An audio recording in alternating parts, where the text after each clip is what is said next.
What's going on, everybody? Welcome back to your favorite pond, the Coy Pond, episode 123. As you can see, we're doing another remote episode this week, joined by my friend. He's your friend. It's Matt back with us this week for another glorious off-season week of NFL football, accompanied by a little March Madness, as you might already be able to tell. As you know, you can find us here on YouTube, Spotify, Apple Podcast, Amazon Music, and don't forget to leave your question on SpeakPipe.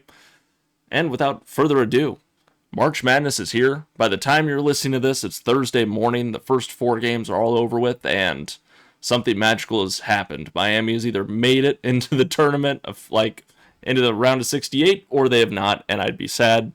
We got some buddies going into that. Yeah, we'll have to see what happens there. Might talk a little bit about that here in a bit. But before we get into that, if you're watching this in time, I'm going to put something on Twitter.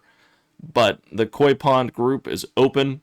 We are doing $50 to the winner, no entry fee. You get one bracket per person, and make your bracket name, your Twitter handle, or some easy way I can verify it's you if you do end up winning.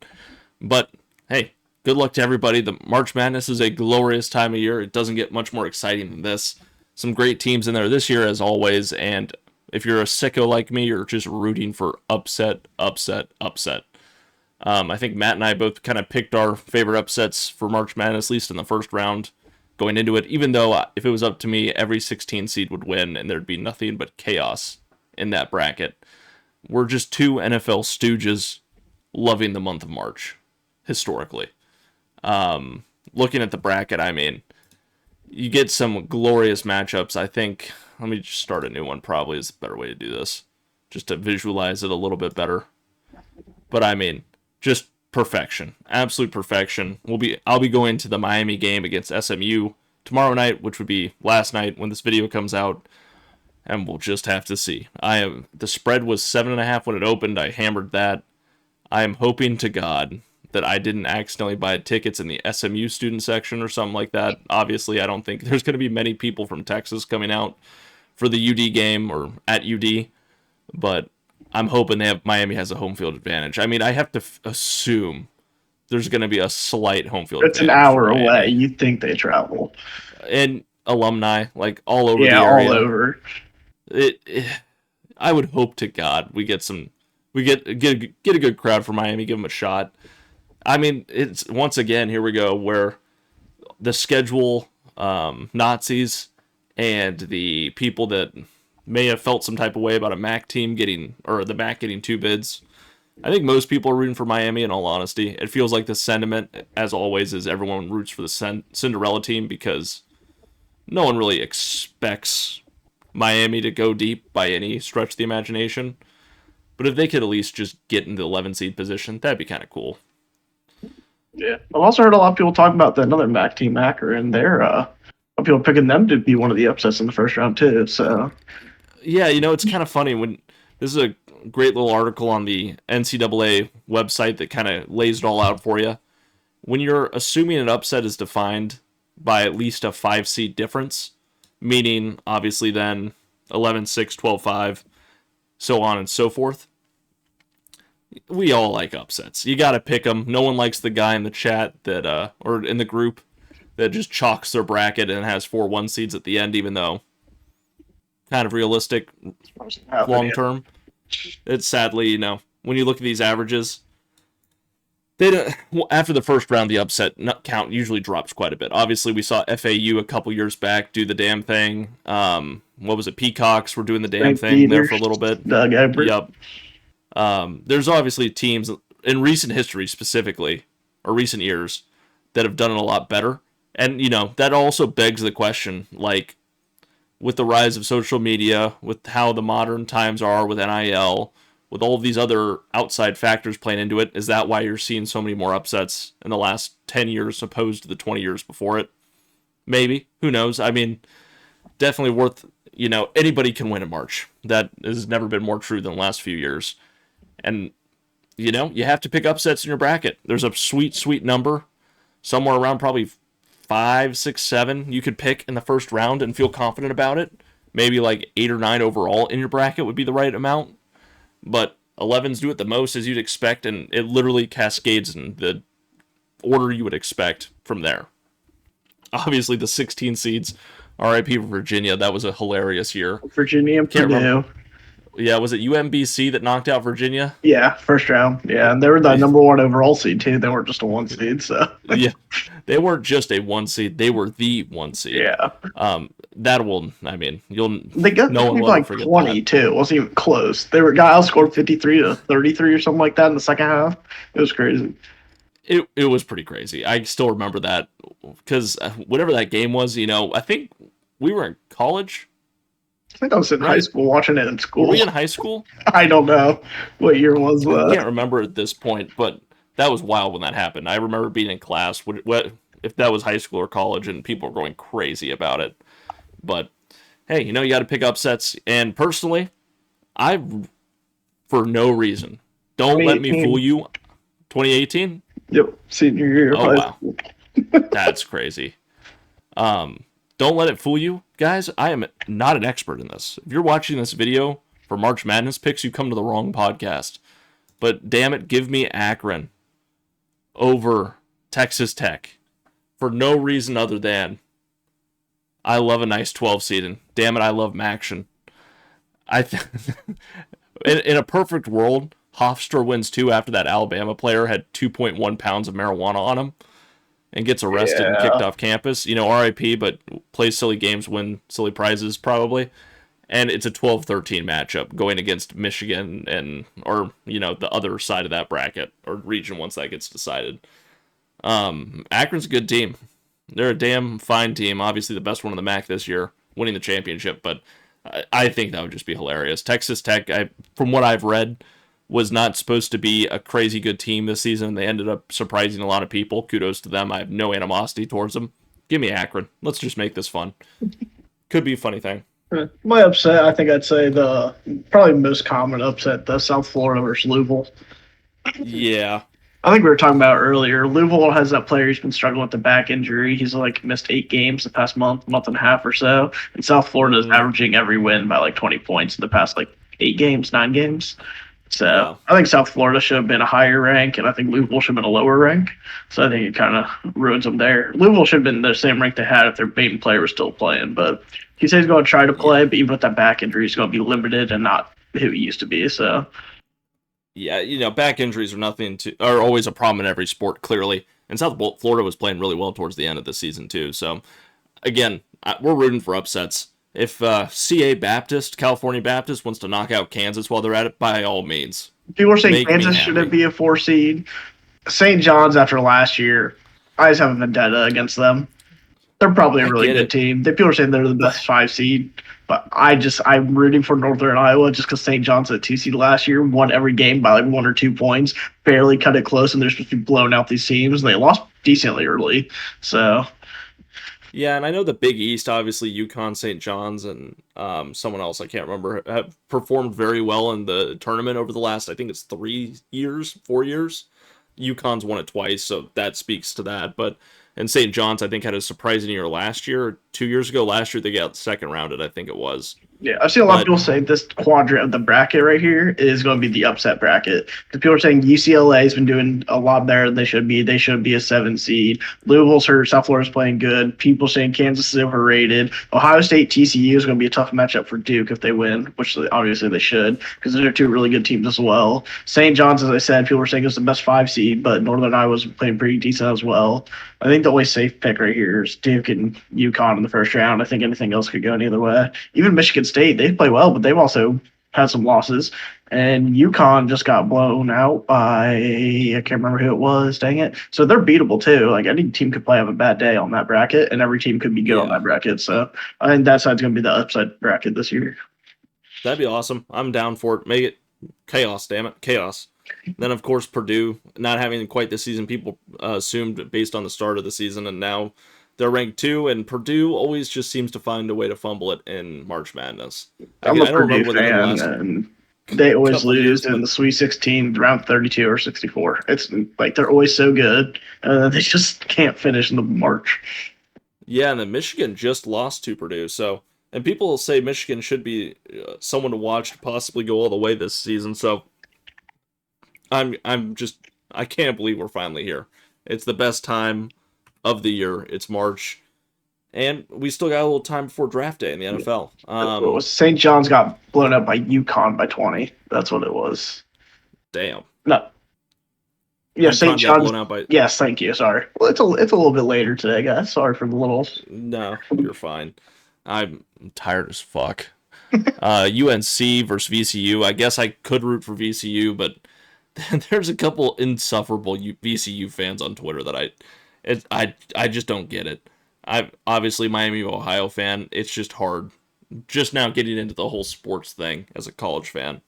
But we'll have to see how everything shakes out tomorrow night, which would be yesterday for you guys for these last two games. The Howard and UMBC game is finishing up right now, and then what they have the what's the other one? NC State and Texas on after that tonight. So Yes. we'll see how all that goes. Let's pivot. Let's just pivot right into the NFL. That was March Madness talk by the Coy Pond. Join the Coy Pond bracket group. Challenge, however they're supposed to say that. I'll link it in the description of the video. If you want to, it's free. One entry, $50 to the winner straight out. No strings attached, and good luck to everybody. Let's see if someone can finally get a perfect bracket this year. I think it's only a 1 in 9.2 quintillion chance. So easy. It's You'll truly earn your $50. If you've hit 1,000 plus the 1,000 parlay, you can do that. It's just that easy. But back in the bread and butter of what this podcast is, talking a little bit of some of the free agency moves we missed since last week, because really that's all that's been going on here. I don't think there's really been anything else all that crazy in the NFL, at least. I guess the most, I want lame one's not the right way to say it. The most least talked about, I butchered that completely. Cam Taylor-Britt to the Colts. Obviously, they traded for Sauce Gardner last year from the Jets for a first round, I think it was, and something else maybe. Yeah. Colts going all in. I think that's a great pickup for them. They need to fix their defense in order to keep winning games, and Sauce didn't have quite the season Indianapolis planned on him having after he got traded. I think he got hurt, and he was limited the rest of the season. Not Started a bad the move. season 1-8, ended the season 1-8. Yeah, truly, that's tough. Truly not a bad pickup for the Colts. I don't think it was anything more than just a signing. So, hey, Colts are doing it. You got Danny Dimes. You got some playmakers over there. And, you're in there with Texans, Titans, Jaguars. You're going to need a good defense, a great secondary to keep up with those wide receivers and those quarterbacks who also can be some of the most volatile players in the NFL too. Especially when you're thinking about C.J. Stroud, Trevor Lawrence, any of those wide receivers staying healthy for that matter. To be quite frank, that division, now that I'm thinking about it, could be the most. They're either going to score 80 on you or they're all going to get hurt in the same game. Yeah. Tank Dell, Nico Collins, C.J. Stroud, but and David Montgomery now on the Texans too. That's one I don't know if we talked about or not. But then Trevor Lawrence, Brown, Ridley's not there anymore. Strange, I guess, is on the Jaguars now. And Travis Hunter, when he comes back, that division could either be the most hurt or the most healthy. We'll have to see. Big signing of the day. Jaylen Waddle goes to Denver from Miami. I can't remember what the trade details were exactly. I think it was like a late first round from the Broncos to the Dolphins, and a fourth round, and the Dolphins traded a third round, or vice versa. Just a bunch of draft capital, basically. So, like Matt and I kind of said last week, it's very clear at this point that the Dolphins have decided they are all out on the season. Malik Willis will be the fall guy, and he will not win games in Miami. They are completely redoing that team, as you would probably assume they had to at this point. And the guys that are in the front office of the Miami, I think some of them drafted Malik Willis, and I think some of them were really high on him when he was drafted. So my guess is that conversation went like, hey man, we're going to give you a bag, and you're going to be our fall guy for 3 years. And then as soon as you're done here, we're going to build a team that probably can compete again. And you know what? That's just how that restructuring is going. Malik Willis is getting paid. Good on him. Waddle's going to, from Tua Tagovailoa to Bo Nix, which Pretty good big on the upgrade. Broncos. Yeah, I would say it should be a pretty good upgrade. I think it's a really Obviously good paired, fit. yeah, paired that with Sutton and Troy Franklin and who else am I Pat forgetting? Bryant, Wide receiver. Marvin Mims. Thank you, Mims too. And that Broncos team's making moves and they're looking good. I don't think they've really signed too many players this offseason, but if anything, that kind of shows you a good team. I think a couple teams have stolen players from them, but the Broncos are in a good spot right now, to be quite honest. Bo Nix gets that ankle figured out by the start of the next season, which I don't think will be a problem. Broncos are a problem again, just like that. Sure as shit. Chiefs have an off season, have an off year, I should say, and the Broncos are just right back in the mix like nothing happened. That division's gonna be Will pretty scary too. The Chargers are always on that bubble of getting in. The Raiders have made some pretty good yeah moves. First round pick, Amendoza coming in. Chiefs are always gonna try to come back and be the Chiefs, And then I feel like the Broncos are the team to beat right now in that division. yeah assuming Patrick Mahomes can rehab his injury, his Achilles injury, and be back by the end of the 4th week, the Chiefs will probably still be the Chiefs, especially well they They've give up lost two two good corners. corners, yeah. Yeah, yeah, that might not be a hot take actually. But now they have I Kenneth Walker, which kind of fixed their run game, which was a big Yeah, Achilles heel last year big for hole. them. So That's not a bad point because as much as I love the Chargers, I'm more of a realistic Chargers fan than I am a go over the top, we're gonna murder everyone fan. And the Chargers still need to figure out that offense. I'm assuming Mike McDaniels will help that quite a bit. And quite frankly, during the regular season, it wasn't a huge deal until the offensive tackles and the line showed up and showed its fucking ugly ass face on the PFF ranks. But start of their season, they should hang in there. But the Broncos, longevity wise, were a much better team last year until the very end when Bo Nix was hurt. But they still almost won that with Stidham, I think it Aaron was, Stidham, yeah. which was insane. I mean, I think we all knew at that point the winner was going to be the NFC. But Broncos looking good. Chiefs, speaking of which, get Justin Fields, which I don't hate. I don't know how That's you a feel, good Matt. I backup don't. if Mahomes is going to be out for a little bit. I like it, especially because, as you were saying earlier, Gardner Minshew was out last year too, right? Yeah, at the end of the season, he also got hurt, and I don't know. I don't know what happened to him. I think he's probably still on the team, but backups fluctuate pretty regularly and fly under the radar. Right now, there's no news in the NFL, so there's a very good chance we would have heard if he went to a different team. But bare minimum, they'll have Justin Fields as a starter over there in Kansas City, which I don't know how his career has. Okay, let me rephrase that already. We know why he's at where he's at in his career. I don't know if it's the most fair career ever, but how am I trying to word I'm this? still pretty high on Justin Fields. I think he still has potential in him. I think playing I on the think, Jets isn't good help for him. I think when he was on the Steelers, he played a few games, lost one, and as soon as that happened, they took all the blame, threw it on him, and then yeah, started Russ Russell Wilson. Wilson. Yeah, so I feel like he's had a fair shot. Everyone says he can't throw the ball. He's just a running back essentially. I think he could still actually have some life in him, but.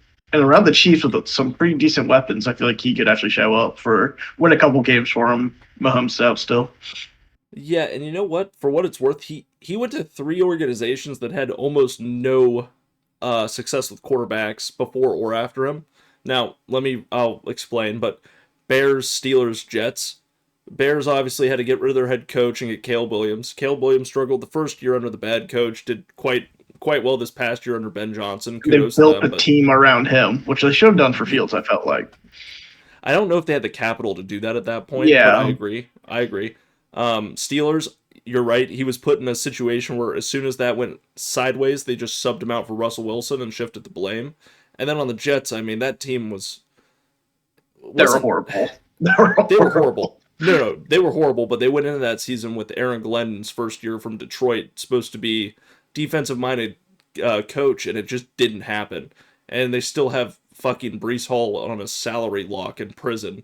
I think the owner of the Jets is feeding Brees Hall from a prison dungeon. Traded But Devontae Adams and regardless, didn't have a single interception on a defensive-minded coach. You yeah, can't blame the quarterback for that. not an iconic first year. All I'm getting at is that it hasn't felt like he's had a fair shot at most of these organizations. And if there's going to be a fair shot, more than likely it'll be the Chiefs, given they have given up their defense or some key defensive players, but who's he throwing it to? Thornton, Travis Kelce, Rashee Rice if he stays out of jail, Xavier Kenneth Worthy if he Walker, stays healthy, a little bit. Kenneth Walker, that's a huge one. Some screens in there. We'll have to see. If someone could fix him, it would be the Chiefs, I feel like, especially with Patrick Mahomes still in his ear. So we'll see. I think this'll really be the test if he has that sort of potential, because if he does do well the first couple games that Patrick Mahomes might have to miss, he'll probably be on a different team at the start of next year or 2 years. But if it doesn't go according to plan, heaven forbid we see Gardner Minshew out there instead of Justin Fields. But that'll be a tough look for him if it doesn't go according to plan. If you Who will. knows? Mahomes could come back before week 1. No one really knows that yet. It's still too far out to tell. Yeah. I would be impressed with an Achilles tear since it was so late in the season, but maybe he will. Who knows? That's Hollywood Brown. That was a little bit of the old debating. I thought they were talking about AJ Brown in this story. It's Hollywood Brown. I still wonder if he's going to go somewhere. I know he's got to take that dead cap in July, June. I can't remember the exact date, but yeah, I don't know. I don't know what to think about that. I think he wants out. I don't think the Eagles want to get rid of him. I bet you Big Dom talks him off the ledge with some meatballs, and we get one more year of AJ Brown on the Eagles. But who could be sure other than him and his agent, to be quite honest, and whoever's over there at that Eagles organization, especially because they've let so many other pieces go from that team.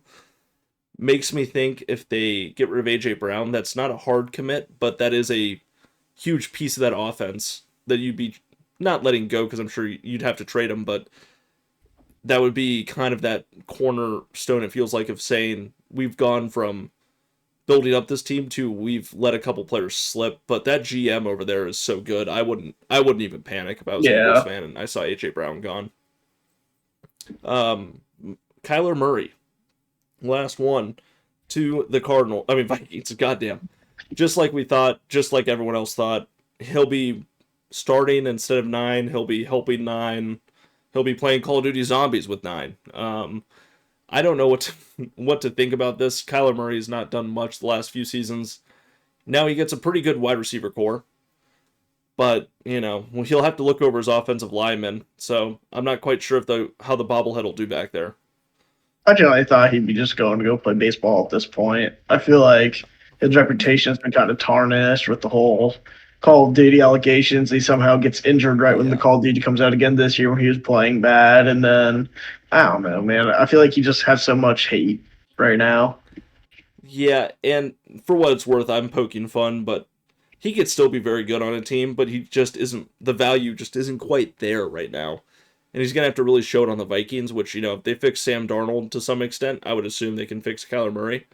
But if you can't get it done with Justin Jefferson and Addison and Hawkinson? Is he over there now? Hawkinson. Yeah. It is kind of crazy that they had Trey McBride and he didn't have a single touchdown in his first year with Kyler Murray throwing the ball. And then he still had a good year, granted, but then when Kyler Murray sits out, he just blows up into potentially tight end 1. Yeah, Jacoby Brissett unlocked Trey McBride. Yeah.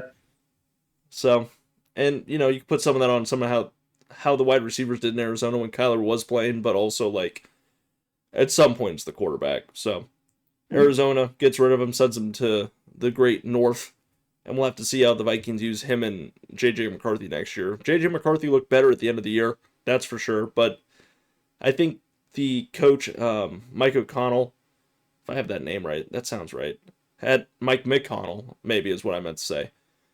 I feel like I saw something where the Vikings weren't totally sold on J.J. McCarthy just yet and wanted at least a veteran in there to help him out at the bare minimum. Yeah, and they revived Sam Darnold, so you never know. Yeah, they're doing something right with old quarterbacks with, but no faith in them, kind of. I don't know how to describe it. This is where we put the broken quarterbacks. They become good, and then we give them to good teams. And then they went Super Bowl. Kyler Murray, you have the recipe. You will be the 49ers quarterback of the 2027 season. And then you can't forget the biggest trade news of all, Josh Johnson, second homecoming. Oh my God. With the Bengals. Yes. Third time Josh on the Bengals in 22 years. Doing the funniest thing, adding another jersey color to his Pro Football Reference case. Last on the Bengals in 2013. He's been to basically the same 4 or 5 teams, it looks like. But I mean, what a resume from him. Just just ecstatic. He's having a Fitzpatrick type of career with the XFL and the AAF as well. I mean, iconic. I fully kudos to him. He's I getting mean, paid you're and staying making on teams. millions to play roughly 3-4 games a year. Might as Yeah. well, man. 2010 was a big season for him with 11 games, but Yeah, last year Commanders, a couple games. Year before Baltimore, but yeah, just what a career. Hats off to you. I think the best gig on the NFL team is the backup quarterback, probably the backup kicker, but kudos to him for just getting the job done. Phenomenal support in the locker room, I'm sure. does that say Uh, 11 games and 16 attempts? yeah, yeah, you would be right. That's He crazy. he barely threw a pass in every game. 111 yards in 11 games, 10 yards a game. That is, listen. I'm not trying to put him down. That's damning. I missed that stat completely when we were looking over this earlier. That's hilarious. Yeah, no, that is damning. But he brought it back a little bit in the last Yeah. few years. 111 attempts though. That 16 attempts though is nuts. I'm assuming this is counting games he probably came into. Though. Yeah, and he 100% did, yeah. But still funny. How is his QBR 85.1 in the game he didn't have a single pass? What a career, man. That, Give it what a up. career. What a career. Josh, it's not that we're dogging you because we want to. It's because we didn't have anything else to talk about in this podcast, and we wanted to try and hit at least You're still a solid length. multi-millionaire. Yes, you're still doing more than us. Don't worry. I don't think there's anything else. Of course, the Raiders sign was his name Burford from the 49ers. I was really hoping. He visited with the Chargers, then visited with the Raiders, and signed with the Raiders. Just pain and suffering. Herbert is going to get decapitated this season. Not really, but in my head, I'm just accepting it already. I don't think we missed too much else that really happened. Kirk, yeah. Kirk to the 49ers. Niners. Yeah, nothing. Nothing all that crazy other than that. McNichols back to Commanders. Love to see that. Love to see that.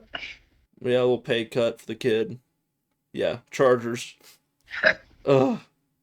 That's just disappointing. Goddard to the Eagles, of course. Yeah, nothing all that much more crazy. I think that's I don't have really anything all I else to add. got. Yeah. Yeah, same here. Okay. Sorry for the lame episode, boys and girls. We'll be back next week on the Coy Pond with a little bit more structure.